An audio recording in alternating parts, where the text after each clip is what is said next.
조갑제 TV 시청자 여러분 안녕하십니까. 2023년 8월 9일 오전 11시입니다. 8월 9일은 78년 전, 그러니까 1945년 8월 9일 일본 나가사키에 두 번째 원자폭탄이 떨어진 날입니다. 원래 그날 사이판 옆에 있는 티니안 섬에서 출격한 B-29의 목표지는 기다큐슈였습니다. 고쿠라라고 그러기도 하고 기다큐슈라고 그러는데 공업도시입니다. B-29가 그날 아침에 도착해서 표적을 찾기 위해서 선회를 했는데 그날 구름과 연기로 도시가 덮여 있었습니다. 그러니까 몇 번 선회를 해도 목표지를 발견할 수가 없었는데 기름은 줄어들고 있었습니다. 돌아가면서 티니안 섬이 아니라 그때는 오키나와 섬으로 돌아가는데 오키나와 섬으로 돌아가면서 나가사키에 들렸습니다. 나가사키가 후보지였습니다. 나가사키를 몇 번 돌아도 구름이 갈라지지 않다가 마지막에 구름이 갈려지고 그게 미쓰비시 중공업 상공이고 해서 플루토늄 폭탄을 떨어뜨렸습니다.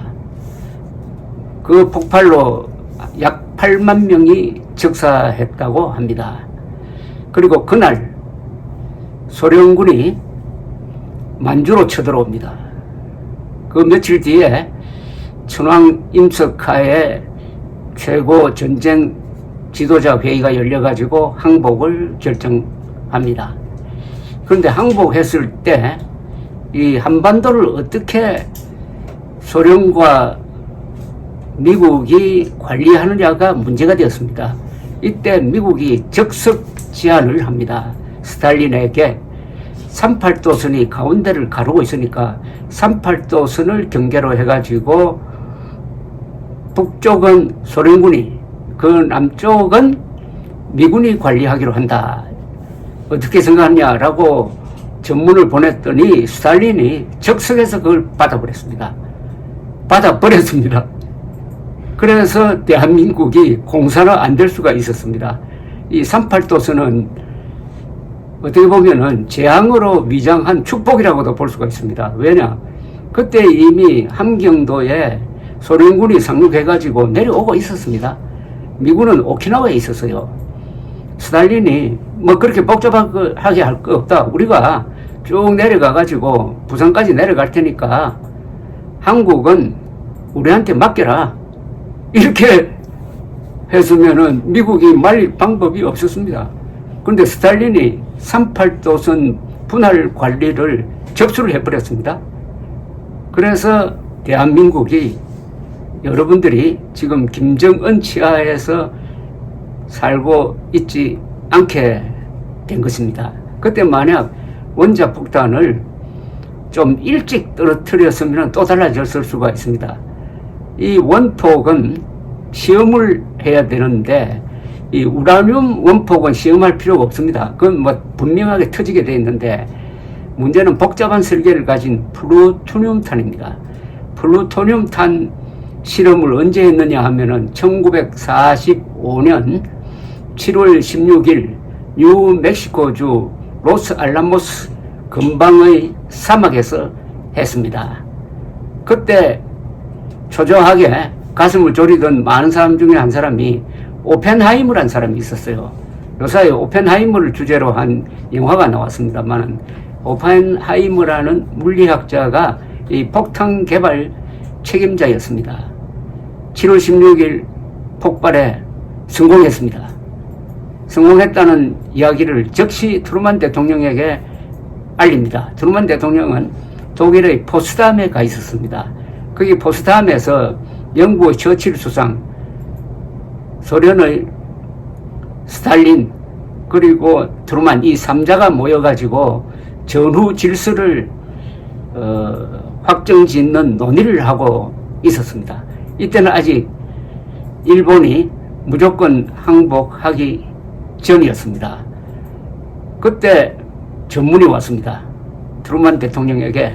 트루만 대통령한테 그 기쁜 소식을 전한 미국의 주요 고위 관리들은 트루만이 이 정보를 어떻게 처리하느냐라고 주시를 했습니다.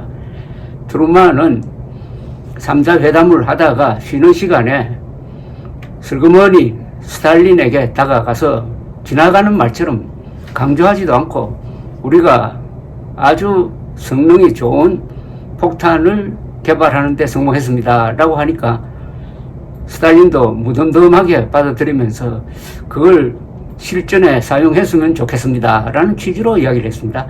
처칠한테는 알려줄 필요가 없었습니다. 이 원폭 개발은 영국과 미국이 같이 합니다. 그런데 같이 할 때 영국 대표 중에 한 사람이 푹스란 사람이 있었는데 이 사람이 독일의 공산당원이었어요. 이 사람이 신분을 숨기고 자기의 정체를 숨기고 그 폭탄을 설계하는 팀에 참여했습니다. 이 사람이 간첩질을 했습니다. 그러니까 개발 상황을 자세하게 소련 첩보기관을 통해서 스탈린에게 보고했습니다. 스탈린은 훤히 알고 있었습니다. 아마 트루만보다도 더 자세히 알고 있었을 가능성이 있습니다. 왜냐하면 트루만은 부통령 시절에는 맨해튼 프로젝트라는 이 어마어마한 원폭 제조 계획이 진행되고 있다는 것을 몰랐습니다. 대통령이 되고 나서야 알았습니다. 그래서 스탈린은 트루만으로부터 그 보고를 받자마자 전화를 합니다. 베리아란 그 무시무시한 비밀경찰 두목이 원폭 제조 계획을 책임지고 있었습니다. 서두르라고 합니다. 그래서 만약 원폭이 7월 16일 이제 실험에 성공했으니까 7월 말에 히로시마 나가사키에 떨어뜨렸으면은 일본이 항복했을 것이고 그렇게 되면은 소련이 참전하는 시기를 놓쳤을 가능성이 있습니다. 소련이 8월 9일에 참전을 했거든요. 그러니까 7월 31일쯤 일본이 무조건 항복하겠다고 했으면은 소련이 참전할 구실을 찾을 수가 없었습니다. 그런데 8월 6일 히로시마에 원폭을 떨어뜨렸을 때 일본이 즉각 항복을 선언한 게 아니라 며칠 동안 고심하던 차에 또 8월 9일 한 방 맞고 그 다음에 결국 항복을 결심하게 되는 거죠. 반대로 원자폭탄을 한 8월 한 15일 이후에 떨어뜨렸더라면은 아마 한반도는 소련군에 의해서 완전히 장악되었을 것이고 여러분이나 저는 지금 김정은 밑에서 고생하게 될 것입니다.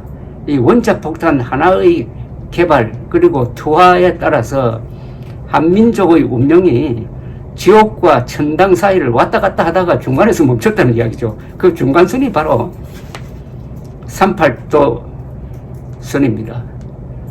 원래는 여러 의미가 있는데 건국 75주년입니다. 그리고 해방 78주년입니다. 휴전 70주년입니다. 한미동맹 70주년입니다. 지난 70년을, 전후 70년을 회고하면은 이런 행운이 없습니다.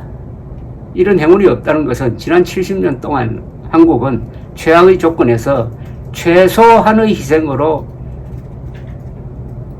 최단기간에 최대의 업적을 남겼습니다. 그래서 이런 무더위 속에서도 북한 노동당 정권이 핵무기를 만지작거리는 상황에서도 우리는 이렇게 편안하게 풍요롭게 살고 있습니다. 그러나 조금 멀리서 보면은 언제 무너질지 모르는 뚝 아래 동네가 대한민국입니다. 오늘 밤이라도 김정은이가 발작해가지고 핵미사일 발사 포탄을 누르려고 할 때 북한에서 말릴 사람 없습니다. 남한에서는 막을 방법이 없습니다. 날라오는데 7분밖에 안 걸립니다. 사드로는 요격이 잘 안 됩니다. 그리고 쏠 때 어디 한 방만 쏘겠습니까?